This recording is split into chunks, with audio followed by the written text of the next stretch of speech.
திராவிட முன்னேற்ற கழகத்தை பொறுத்த வரைக்கும் ஆட்சியில் இருந்தாலும் ஆட்சியில் இல்லாவிட்டாலும் அவர்கள் எப்போதுமே மக்களோடு தான் இருப்பார். பொய்யும் பொருட்டும் பேசுவதற்கே தலைமை பொறுப்பில் இருக்கக்கூடிய நாற்காலி போட்டு அமர்ந்து இருக்கக்கூடிய நபராகத்தான் தமிழ்நாட்டு மக்களா பார்க்கப்படுகிற அண்ணாமலை அவர்கள்.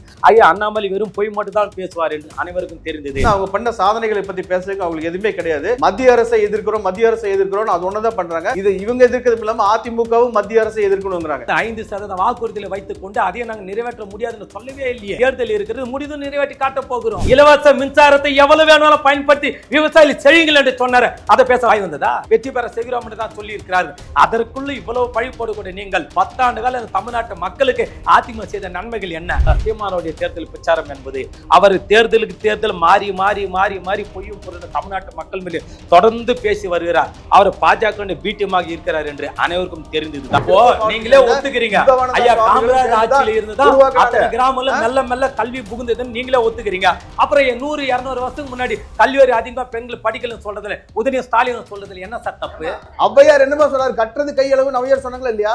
அது என்ன அர்த்தம்? நாங்க அப்பவே படிச்சிருக்கோம். ஒரு வருஷம் ரெண்டு பெண்கள் படிச்சா போதும் மீது நாசனம் போட்ட நவியார் சொன்னாங்களா? ஐயா, கலைஞர் ஆட்சி காலத்தில் தான் இந்தியா முழுவதும் பெண்களுக்கும் ஆண்களுக்கும் சரிசம சொத்தில் பங்கு உண்டு, ஆண்களுக்கு நிகராக அந்த வரலாற்று சாதனை செய்தார் ஐயா கலைஞர் தானே. அது வேண்டாம், அது தவறு, உச்ச நீதிமன்றம் வரைக்கும் சென்ற எந்த கோமாளி கூட்டங்கள் எதுக்குமே அந்த சட்டமே தேவையில்லை. இதுதான் சனாதனம், இதுதான் சாக்கடைத்தனம், இதுதான் சனாதனம். அந்த சட்டமே வேணாம் சொல்ற பத்தில இதுல என்ன தெரியுது?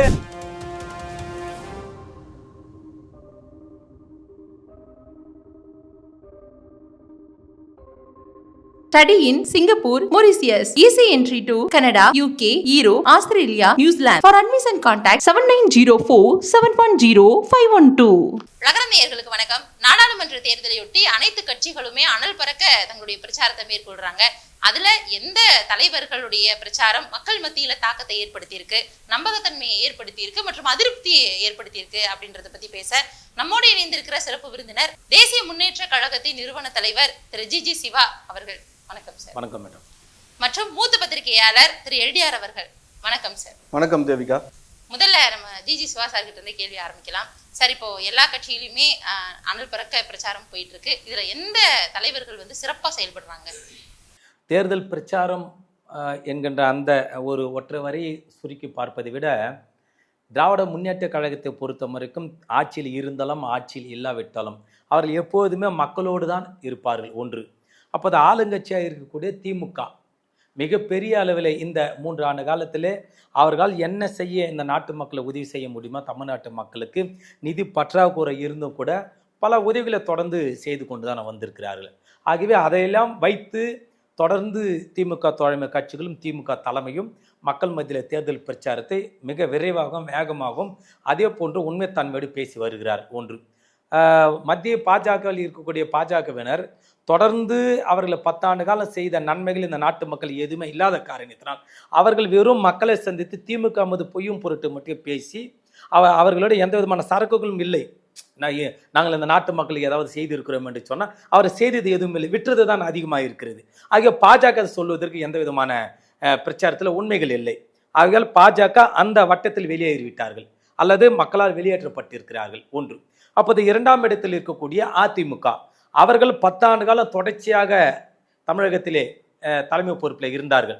ஆனால் வெறும் கடனாக வைத்துவிட்டு குறிப்பாக அந்த கஜானா துடைத்தெறிந்து விட்டு இவர்கள் மத்திய பாஜக கூட்டணி வைத்துவிட்டு கடைசி 4 வருடங்கள் தொடர்ந்து மக்கள் விரோத போக்கை மத்திய பாஜக அரசு என்னென்ன கொண்டு வந்ததோ அத்தனைக்கும் கையொப்பம் விட்டார். குறிப்பாக மூச்சுக்கு மூச்சு இது அம்மாவோடைய ஆட்சி என்று சொல்லக்கூடிய எடப்பாடியார் அவர்கள் அந்த அம்மையார் உயிரோடு இருக்கின்ற போது என்னென்ன திட்டங்கள் எதிர்த்தார்களோ அத்தனை திட்டங்களுக்கும் மோடிஜி அவர்கள் கைகோர்த்து கொண்டு கூட்டணியில் கையொப்பமிட்டவர் தான் எடப்பாடியார் அவர். ஆகிய அவர்கள் தமிழ்நாட்டினுடைய நலனை பற்றி பேசுவதற்கோ தமிழர்களை பற்றி பேசுவதற்கோ அவர்களுக்கு இந்த தேர்தல் எதுவும் இல்லை. அப்போது களத்திலே நிற்பது முதலும் கடைசியமாக திமுக தோழமைகள் கட்சிகள் தான். ஏனென்றால் இவர்கள் ஏற்கனவே பதிவிட்டது போன்று எண்ணற்ற உதவிகளை 3 ஆண்டு காலத்தில் செய்திருக்கிறார். அதுவும் நிதி மத்திய அரசு ₹1 கொடுக்காத இந்த மிக்ஜாம் புயல் அந்த காலகட்டத்தில் கூட 6000 ரூபாய் தமிழக அரசு பணத்தில் கொடுத்து ஓரளவுக்கு மக்களை திருப்திப்படுத்தி இருக்கிறார்கள். அதே நேரத்தில் மக்களோடு கரம் கோர்த்து இருக்கிறார்கள். இன்னும் இலவச பெண்களுக்கான இலவச பேருந்து சொல்லலாம், இந்த மாதம் 1000 ரூபாய் சொல்லலாம். ஏன் அனைவருக்கும் 1000 ரூபாய் கொடுக்க முடியாத சூழல் தானே ஒழிய கொடுக்க கூடாது என்ற திமுக தமிழ்நாடு அரசுக்கு எண்ணம் இல்லை. நிதி பற்றாக்குறை தானே. அதிலும் தற்சமயம் அதிகமாக பாதிக்கப்பட்ட குடும்பங்கள் எதுன்ற கணக்கிட்டு அவர்களுக்கு 1000 ரூபாய் கொடுக்கிறார்கள். அது மட்டுமல்ல, படிப்பு செலவுக்காக பெண்களுக்கு மேற்படிப்பு படிக்க வேண்டும் என்று சொல்லி அவர்களுக்கும் 1000 ரூபாய் தொடர்ந்து கொடுத்து வருகிறார்கள். ஆக இப்படியால எண்ணற்ற திட்டங்களை இந்த நாட்டு மக்களுக்கு, தமிழ்நாட்டு மக்களுக்கு இந்த 3 ஆண்டு காலத்தில் எவ்வளவு செய்திருக்கிறார் என்று சொன்னால் 10 ஆண்டு கால ஆட்சியில இருந்த அதிமுக செய்யாதுன்னு மர்மம் என்ன? அப்போது திமுகவை தான் மக்கள் ரசிக்கிறார்கள், திமுக தான் மக்கள் ஏற்பார்கள். இது தமிழ்நாடு மட்டுமல்ல, புதுச்சேரியும் சேர்த்து 40 தொகுதிகளிலும் இவர்கள் திமுக சார்ந்தவர்கள், திமுக தோழமை கட்சிகள், என்னை போன்று வளர்ந்து வரும் புதிய அரசியல் கட்சிகளெல்லாம் கூட நாங்கள் எல்லாம் வீதிக்கு பிரச்சாரத்துக்கு மேற்கொண்டு ஏதோ ஒரு வீதியில் ஒரு பக்கம் திமுக பற்றி பேசினாலும் கூட எங்களுக்கெல்லாம் கூட மக்கள் மதிப்பளித்து நாங்கள் சொல்லக்கூடிய வார்த்தைகளுக்கு ஆமாம் உண்மைத்தன்மை எதுன்னு கண்டுபிடித்து எங்களுக்கு வாழ்த்துக்களை சொல்லுகிறார்கள். இதுதான் இன்றைய தமிழகத்தினுடைய தேர்தல் பிரச்சாரத்தின் யுக்தியாக இருக்கிறது. ஆக மிக பிரகாசமான அளவிலே உண்மைத்தன்மையில திமுகவை சார்ந்த பேச்சாளர்கள், திமுக தலைமையாளர்கள், எங்களை போன்ற கூட்டணி கட்சியில் இருக்கிற சிறிய கட்சியில், பெரிய கட்சியில் அனைவருமே நடந்த இந்த நாட்டு மக்களுக்கு 3 ஆண்டுகளில் செய்த நன்மைகளை மட்டும் பட்டியலிட்டு சொல்லுகிறோம். ஆக எங்களை மக்கள் ஏற்றுக்கொண்டிருக்கிறார்கள், ஏற்கவும் தயாராக இருக்கிறார்கள். ஆனால் பாஜக 1% கூட நாட்டு மக்களுக்கு எந்த நன்மை செய்யவில்லை. குறிப்பாக எந்த விதமான உதவிகளும் செய்யாத தமிழ்நாட்டில் பாரத பிரதமர்கள் ஒரு மாதத்திற்கு 10 முறை வருகிறார். ஆனால் மிக்ஜாம் புயலில் திருநெல்வேலி, கன்னியாகுமரி, தூத்துக்குடி போன்ற பகுதிகளில் பெரும் வெள்ளம் பாதிக்கப்பட்ட மக்கள் பாதிக்கப்பட்ட நேரத்தில் கூட பிரதமர் எட்டி பார்க்கவில்லை. அதற்கு முன்பாக சென்னையிலே மிகப்பெரிய அளவில் மிக்ஜாம் புயல் முதலில் பாதிக்கப்பட்டது, இங்கேயும் எட்டி பார்க்கவில்லை. ஆனால் அதற்கு பிறகு மக்கள் இயல்பு நிலைக்கு மெல்ல மெல்ல திரும்பிய காரணத்தால் இப்போது தேர்தலுக்காக 10 முறை வந்து திமுக அரசு மீது பழி போடுகிறார், குற்றம் சுமத்துகிறார். இதெல்லாம் மக்கள் ஏற்பார்களா? ஆகவே திமுகவுக்கு வெற்றி வாய்ப்பு பிரகாசமாக இருக்கிறது. மக்கள் மத்தியில் செய்த திட்டங்களை மட்டுமே திமுக பிரச்சாரமாக மேற்கொண்டு வருவதனால் மக்கள் வரவேற்பு செய்து கொண்டிருக்கிறார்கள். சார், இப்போ ஜிஜி சிவா அவர்கள் என்ன சொல்றாரு அப்படின்னா, திமுக தான், அவங்க தான் வந்து நலத்திட்டங்கள் நிறைய பண்ணியிருக்கிறாங்க, அதிமுக சரியா செய்யல, பாஜகவிற்கு அந்த அளவிற்கு வந்து பிரச்சாரம் சரியா இல்ல, திமுக தான் சரியா பிரச்சாரம் பண்றாங்கன்னு சொல்றாரு. அதற்கு நீங்க என்ன சார் சொல்ல வரீங்க? அதாவது இப்போ 2024 நாடாளுமன்ற தேர்தல் பிரச்சாரங்கள் வந்து ரொம்ப வேகமா போயிட்டு இருக்குது, எல்லாருமே பார்த்துட்டு இருக்கோம். நம்ம இதுல அதிமுக பொறுத்தளவு அதிமுக பண்ணின சாதனைகளை சொல்லி வாக்கு கேட்கறாங்க. உதாரணத்துக்கு சொல்ல போனா நீட் எக்ஸாம் விவகாரத்தில் கூட அரசு பள்ளியில் படித்தவங்களுக்கு 7.5% ஒதுக்கீடு கொடுக்கணும்ட்டு எடப்பாடி பழனிசாமி அவர்கள் முதலமைச்சராக இருந்தபோது ஒரு ஸ்கீமை கொண்டு வந்தார். அதுக்கே வந்து கவர்னர் அந்த சட்டம் அதை ஏற்றுக்கலின் போது ஒரு ஆர்டினன்ஸ் போட்டு அவசர சட்டம் பிறப்பித்து அந்த ஒதுக்கீடு கொடுத்து பல நூற்றுக்கணக்கான மாணவர்களுக்கு உடனடியாக நிவாரணம் கிடைக்கிற அளவுக்கு பண்ணினாரு. அதெல்லாம் தாண்டி குடிமராமத்து பணிகள் நொன்னார். இது விவசாயிகளுக்கு அதிமுக தொடர்ந்து செஞ்சுட்டு இருக்கிறது என்ன பார்த்தீங்கன்னா, புரட்சி தலைவர் எம்ஜிஆர் ஆட்சியில் இருந்த போதே வந்து அன்லிமிட்டட் ஆக்சஸ் டு எலக்ட்ரிசிட்டி, மாதம் 1 HP மோட்டருக்கு 75 ரூபா கட்டினீங்கன்னா போது நீங்கள் எவ்வளோ வேணாலும் எலக்ட்ரிசிட்டி யூஸ் பண்ணிக்கலாம்னு அன்னைக்கு அவர் மின்சாரத்துக்கு 75 ரூபா 1 HPக்கு அப்படி ஒரு கட்டணத்தை அறிமுகப்படுத்தி அன்லிமிட்டட் ஆக்சஸ் கொடுத்தாரு. அதுக்கு அடுத்து வந்து செல்வி ஜெயலலிதா அவர்களோட ஆட்சி காலத்தில் எல்லா ஊர்களிலும் நீர்நிலைகள் இருக்கணும்னு சொல்லிட்டு எல்லா ஊர்லேயுமே சின்ன சின்ன குளங்கள், ஏரிகள் அமைக்கிறதுன்னு அவங்க பண்ணினாங்க. அதே மாதிரி விவசாயிகளுக்கு வந்து ஏற்கனவே எம்ஜிஆர் ஆட்சி காலத்திலேயே அதுக்கு முன்னாடி இருந்தே ஒழுங்குமுறை விற்பனை கூடம் ஒன்று இருந்துட்டு இருக்கு. அந்த ஒழுங்குமுறை விற்பனை கூடமே சிறப்பாக செயல்பட்டு இருக்கும்போது உழவர் சந்தைகள்னு சொல்லிட்டு ஐயா கருணாநிதி ஆட்சி காலத்தில் ஆரம்பிச்சாரு. அந்த உழவர் சந்தையில் நான் உங்களுக்கு கேட்டால் நீங்கள் எத்தனை நாள் உழவர் சந்தையில் போய் காய்கறி வாங்கியிருக்கீங்கன்னு பில் சொல்ல முடியுமாங்கனால? நான் இது வரைக்கும் ஒரு 10,000 பேர்கிட்ட கேட்டேன், யாருமே உழவர் சந்தைக்கு போனதில் அது எப்படி இருக்குன்னு தெரியும். அதாவது 10,000 பேர்கிட்ட நான் கேட்டதில் இன்றைக்கி தான் முதல் நீங்கள் உழவர் சந்தைக்கு போயிருக்கேன்னு சொல்கிறீங்க. நான் வந்து உழவர் சந்தையோட பில்டிங் தான் பார்த்துக்கணும். ஏன்னா அது வந்து ஒரு டவுனில் சிட்டியில் இருக்குது. முதல்ல வந்து சந்தைன்னு சொல்கிறது ஒரு 10 கிலோமீட்டர் டிஸ்டன்ஸில் நிறைய சந்தைகள் இருந்தது. அந்த சந்தைகள் இன்றைக்கு வரைக்கும் செயல்பட்டு இருக்குது. அந்த சந்தைகளுக்கு கூட விவசாய பொருள்களை எல்லாம் எடுத்துட்டு போறதுக்கு விவசாயிகளுக்கு எஸ்எஸ் சொல்லிட்டு ஒரு இலவச பேருந்து அப்பவே எம்ஜிஆர் கொடுத்திருந்தார். அதாவது விவசாயிகளுக்கு விவசாய உற்பத்தி பொருட்களை வந்து சந்தைகளுக்கு எடுத்துட்டு போறதுக்கு இலவசமா பேருந்து, எஸ்எஸ் சந்தை ஸ்பெஷல் சொல்லுவாங்க. அந்த மாதிரி பேருந்து வசதியில் அவர் காலத்திலிருந்து விவசாயிகள் பண்ணி கொடுத்துருக்காரு. செல்வி ஜெயலலிதா ஆட்சி காலத்தில் நீர்நிலைகள் ஏற்படுத்தப்பட்டது. ஐயா எடப்பாடி பழனிசாமி அவர்கள் ஆட்சியில் இருந்தபோது குடிமராமத்து பணிகள் சொல்லி இதெல்லாம் வந்து நீண்ட தொலைநோக்கு பார்வையுள்ள திட்டங்கள். ஆனால் ஒரே கையெழுத்துல நீட்டு விளக்குறோம்னு சொல்லிட்டு அதே விளக்கில் இது வரைக்கும் பேங்க்ல நகையெல்லாம் கொண்டு போய் பேங்க்ல அடமானம் வைங்கன்னாங்க, அதையும் இது வரைக்கும் மீட்டு தரல. கல்வி கடன் ரத்துன்னு சொன்னாங்க, அதையும் எதுவுமே பண்ணல. அது அவங்க தேர்தலில் அறிவிச்ச பெரிய விஷயங்கள் எதுவுமே பண்ணாம சின்ன சின்ன விஷயங்கள் இப்போ அதாவது 500க்கு மேற்பட்ட வாக்குறுதிகள் கொடுத்தாங்க. அதுல ஒரு 10 வாக்குறுதி 15 வாக்குறுதி தான் மேஜர் வாக்குறுதிகள். அது எதுவுமே செய்யல. குட்டி குட்டி வாக்குறுதிகள் எல்லாம் நிறைவேற்றிட்டு பிரச்சாரத்துக்கு போயிட்டு இருக்காங்க. இப்பவுமே பாத்தீங்கன்னா அவங்க பண்ண சாதனைகளை பத்தி பேசுறதுக்கு அவங்களுக்கு எதுவுமே கிடையாது. மத்திய அரசை எதிர்க்கிறோம் அது ஒண்ணுதான் பண்றாங்க. இது இவங்க எதிர்க்கிறது இல்லாம அதிமுகவும் மத்திய அரசை எதிர்க்கணுங்கிறாங்க.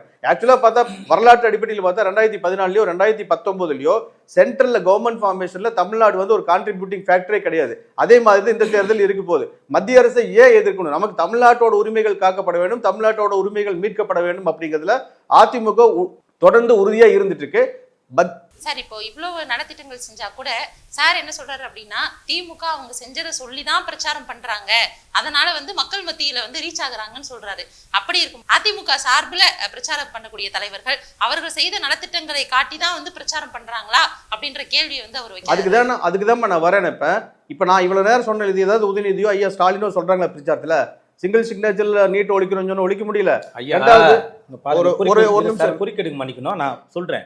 அதாவது 75 ரூபாய் கொடுத்து ஐயா எம்ஜிஆர் அவர்கள் அங்க ஒரு HP மோட்டாருக்கு இலவச மின்சாரத்தை கொடுத்தார். எவ்வளவுனா தண்ணீரை எடுத்துக்கொள்ளலாம் என்று எவ்வளவையும் பூசுறாரு அருமை சகோதரி அவர்கள். ஆனால் அதற்கு பிறகு வந்த ஐயா கலைஞர் அவர்கள் இலவச மின்சாரத்தை எவ்வளவு வேணாலும் பயன்படுத்தி விவசாயிகள் செய்யுங்கள் என்று சொன்னார். அதை பேச வாய் வந்ததா? 75 ரூபாய் கட்டணத்துக்கு மின்சாரம் கொடுத்த எவ்வளவு வேண்டுமானாலும் என்று சொல்லக்கூடிய அண்ணன் அவர்கள் இலவச மின்சாரத்தை விவசாயிகளுக்கு கொடுத்து வயிற்றில பால் வாட்டினாரு. உழவர் சந்தையில பற்றி பேசுகிறார் ஐயா அவர்கள். உழவர் சந்தையினுடைய மகத்துவம் மனநிலை என்ன என்று அங்கே அதை வாங்கி பயன்பட்டு கொண்டிருக்கூடிய குடும்ப பெண்களை போய் பாருங்கள், அந்த விவசாய குடும்பங்களை போய் பாருங்கள். ஆகவே இவர்கள் அண்ணன் ஏதோ ஒரு நிர்பந்தத்தில் பேசுகிறார், மத்திய அரசுக்கு ஆதரவாக பேசுகிறாரா அல்லது ஆதரவாக பேச வேண்டும் என்று இவருக்கு தனியாக யாராவது சகோதரர்கள் யாராவது இவருக்கு அழுத்தம் கொடுத்தாரா எனக்கு தெரியவில்லை. ஆனால் அண்ணன் அவர்கள் இந்த இடத்தில் மட்டும் இந்த 30 நிமிடத்தில் மனசாட்சியோடு பேசாம இருக்கிறார். இந்த நிகழ்ச்சி முடிந்தாலும் பேசுவார் சகோதரர் ஒருவர். என்ன சொல்ல வர்றாருன்னா, இப்போ பிரச்சனை பத்தி பலமுறை விளக்குறை கொடுத்து விட்டு சட்ட போராட்டம் நடக்கிறது என்று. ஆனால் 90% மேலாக நடந்தேறிய அந்த வாக்குறுதியை நிறைவேற்றிய திமுக அரசு மக்கள் மத்தியில் பேசி வருகிறார்கள். வெறும் 5% வாக்குறுதிகளை இன்னும் முடியாது என்று திமுக அரசு சொல்லவே இல்லை. தேர்தல் முடிந்தோடனே நடத்தி காட்டுகிறோம், வெற்றி பெற செய்கிறோம் என்று தான் சொல்லி இருக்கிறார்கள். அதற்குள்ள இவ்வளவு பழி போடக்கூடிய நீங்கள் 10 ஆண்டு கால தமிழ்நாட்டு மக்களுக்கு அதிமுக செய்த நன்மைகள் என்ன? அதான் சார் என்ன சொல்ல வர்றாரு அப்படின்னா, இப்போ பிரச்சாரத்துல பார்க்கும் பொழுது இன்னுமே வந்து செங்கலை தான் காட்டிட்டு இருக்கிறாரு உதயநிதி. எய்ம்ஸ் அப்படின்ற அப்ப அது வெட்கப்பட வேண்டியது நாங்கல்ல சார், மத்திய பாஜக வெட்கப்படணும். எப்போது அடிக்கல நாட்டினர் இன்னும் கூட வெட்கமாக இல்லாமல் அந்த மருத்துவமனை கட்டி முடிப்பதற்கு முன்பாக 90% பணிகளை முடிந்து விட்டு ஒரு மத்திய அமைச்சர் தமிழ்நாட்டில் போய் பேசினாரா இல்லையா? உடனே மக்கள் வெகுண்டே இருந்தோட இல்ல நான் அந்த பேப்பர்களை தான் சொன்னேன், டாக்குமெண்ட்ல சொன்னேன் மறமாட்டினாரா இல்லையா? யாரை ஏமாற்றுவதற்கு? அவர் சொல்றாரு நீங்க வாக்குறுதிகளை நிறைவேற்றினாங்கன்னு சொல்றீங்க, வாக்குறுதிகளை நிறைவேற்றல அப்படின்னு சொல்றாரு. அதாவது 5% வாக்குறுதிகளை வைத்துக் கொண்டு அதையும் நாங்க நிறைவேற்ற முடியாதுன்னு சொல்லவே இல்லையே. தேர்தல் இருக்கிறது, முடிந்து நிறைவேற்றி காட்ட போகிறோம். ஆனா நாங்க இதுவரைக்கும் நிறைவேற்றுதே, அதாவது மக்களுக்கு செய்யக்கூடிய வாக்குறுதி சிறிதோ பெரிதோ வாக்குறுதி நிறைவேற்றினால் அந்த பாதிக்கப்பட்ட மக்களுக்கு தான் அவருடைய நன்மைகள் என்னவென்று தெரியும். 1000 ரூபாய் வேலை செய்யக்கூடிய எம்குல பெண்களுக்கு எவ்வளவு மகத்துவமான ஒரு திட்டம். 1000 ரூபாய் வெறும் பேருந்துக்கு செலவு போனால் 5000 ரூபாய் 6000 ரூபாய் சம்பளத்தை செல்கிறார் பெண்கள். 1000 ரூபாய் பேசலாமா? அவர் என்ன சொல்றாரு அப்படின்னா, இப்ப பெண்களுக்காக திமுக வந்து நிறைய திட்டங்கள்லாம் வந்து கொண்டு வந்திருக்கிறாங்க. குறிப்பா வந்து பெண்கள் விஷயத்துல வந்து ரொம்ப கவனம் எடுத்து செயல்பட்டு இருக்காங்க. பேருந்து இலவசமா கொடுக்கறதுல இருந்து தாய் வீட்டு சீரா முக ஸ்டாலின் அவர்கள் கூட சொல்லியிருந்தாரு. அதற்கப்புறமா நிறைய விஷயங்கள் பிரச்சாரம் பண்ணிட்டு இருக்காங்க அப்படின்ற மாதிரி சொல்றாங்க.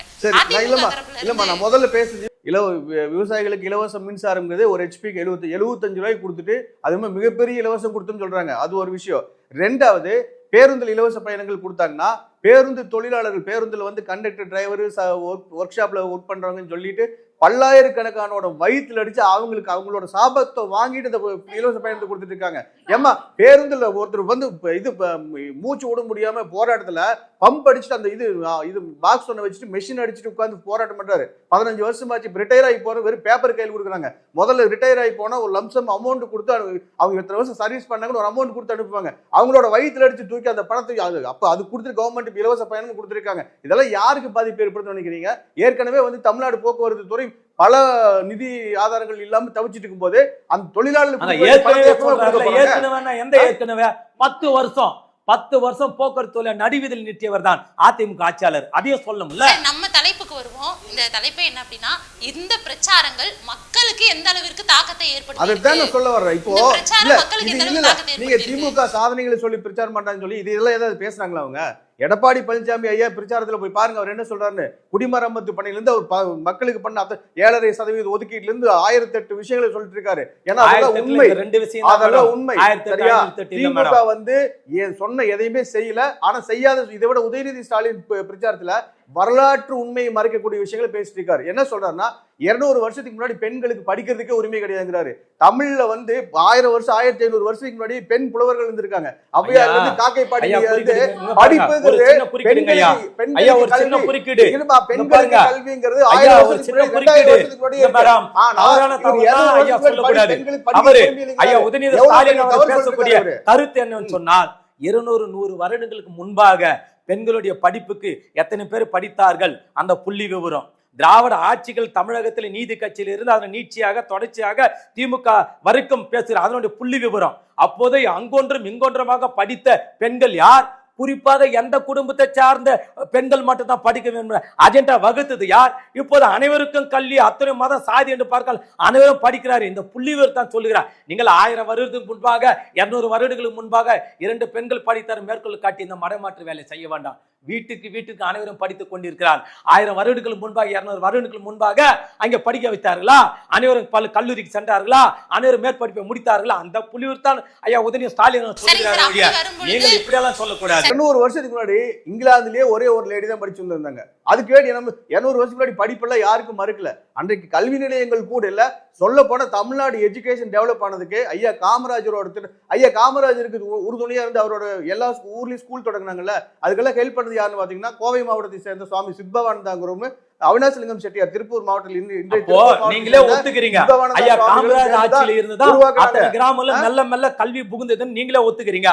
அப்புறம் 100-200 வருஷத்துக்கு முன்னாடி கல்வி அதிகமா பெண்கள் படிக்கலன்னு சொல்றதுல உதயநிதி ஸ்டாலின் சொல்றதுல என்ன சார் தப்பு?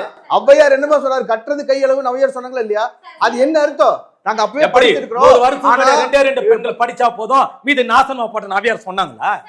சொல்லுங்க. இல்லம்மா 200 இல்லம்மா 200 வருஷத்துக்கு பாருங்க மேடம், இவன் தான் படிக்க வேண்டும், இவன் படிக்க கூடாது, இவன் இந்த குலத்தொழிலை செய்ய வேண்டும் என்று இந்த அஜெண்டா வகுத்த கோமாளிகள் யார்? அப்படி எல்லாம் நீதி கட்சி திராவிட கட்சி வரலாற்று பொய்மா அப்படி எங்கேயுமே கிடையாது. தமிழ்நாட்டில் இவங்க படிக்கணும் இவங்க படிக்கூடாது எங்கேயுமே கிடையாது.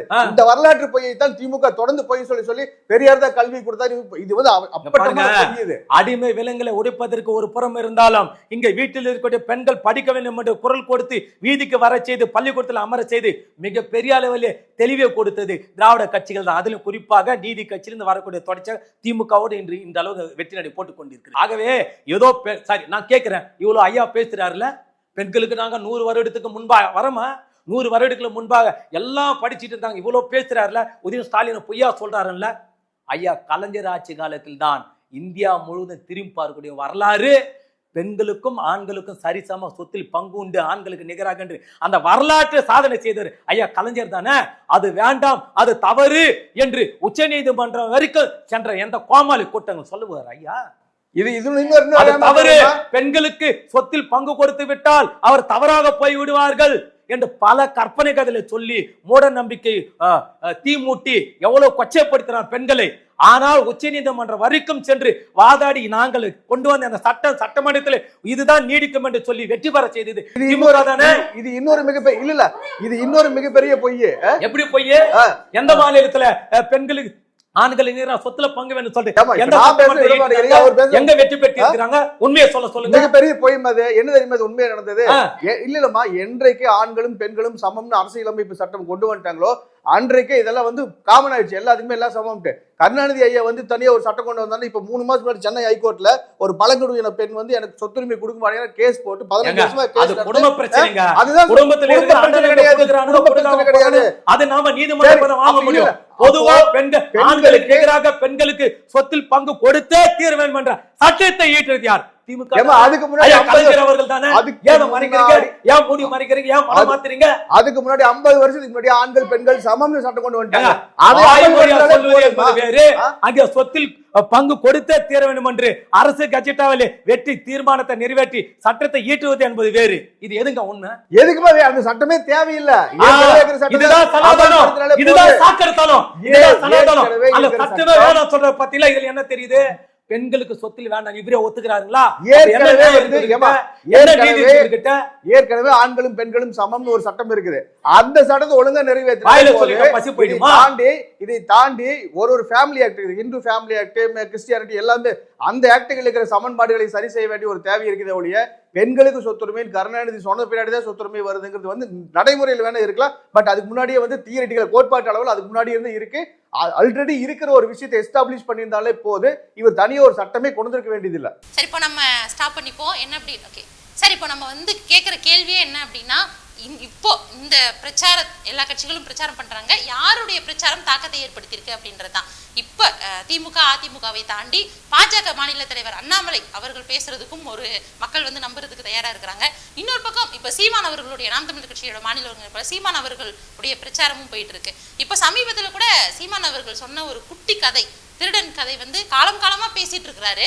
ஆனா இப்போ அவர் பேசும்பொழுது எதற்காக சுபவி அவர்கள் மனம் வந்து அலற அளவுக்கு வந்து அவர் ரியாக்ட் பண்றாரு? இந்த மாதிரியான விஷயங்களை பற்றி சொல்லுங்க சார். அதாவது தமிழகத்தில் இருக்கக்கூடிய எதிர்க்கட்சிகளுக்கு நன்றாக தெரிந்து விட்டது, நாம் எத்தனை தொகுதிகளில் எத்தனை கட்டுக்கதைகளை திமுக மீது சேட்டுவாரி பூசினாலும் கூட இங்க டெபாசிட்டை இழுக்க தமிழ்நாட்டு மக்கள் தயாராக இருக்கிறார்கள் என்று தெரிந்துதான் இவர்கள் தொடர்ந்து திமுக மீது இந்த பிரச்சாரம் என்கின்ற இந்த போர்வில ஊடுருவி தேர்தல் பிரச்சாரம் என்று சொல்லி வெறும் கட்டுக்கதைகளை அள்ளி வீசுகிறார்கள். திருடன் என்று சொல்வது, கேவலமான முறையில் சித்தரிப்பது, அது மட்டுமல்ல திமுக என்ன கிழித்தது என்று சொல்வது, இன்னும் சொல்லிக்கொண்டே போய் ஒரு புறம் பொய்யும் பொருட்டும் பேசுவதற்கு தலைமை பொறுப்பில் இருக்கக்கூடிய நாற்காலி போட்டு அமர்ந்து இருக்கக்கூடிய நபராகத்தான் தமிழ்நாட்டு மக்களாக பார்க்கப்படுகிற அண்ணாமலை அவர்கள். ஐயா, அண்ணாமலை வெறும் பொய் மட்டும் தான் பேசுவார் என்று அனைவருக்கும் தெரிந்தது. ஐயா, அண்ணாமலை தேர்தல் பிரச்சாரம் எடுபடவில்லை.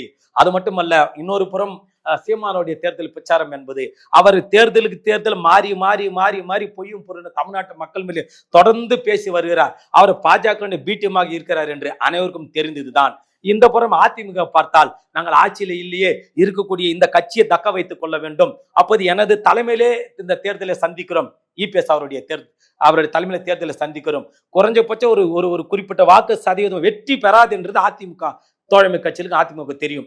ஆக குறிப்பிட்ட வாக்கு சதவீதத்தையாவது நமது தலைமையிலே பெற்று மக்களை காட்ட வேண்டும் என்று அவர் போராடி கொண்டிருக்கிறார். ஆக இந்த கட்சிகள் எல்லாம் வாக்கு சதவீதத்திற்காக போராடி கொண்டிருக்கிறது. ஏற்கனவே தமிழ்நாட்டு மக்களுக்காக போராடிய திராவிட முன்னேற்ற கழகம் தோழமை கட்சிகளும் வெற்றி வாய்ப்புக்காக மக்கள் மத்தியிலே சொல்லிக் கொண்டிருக்கிறார்கள். ஆக வெற்றி பெற்று விட்டதாகத்தான் 99.9% ஏற்கனவே நிர்ணயம் செய்யப்பட்டு விட்டது திமுக தலைமைக்கான கட்சிகளுக்கு.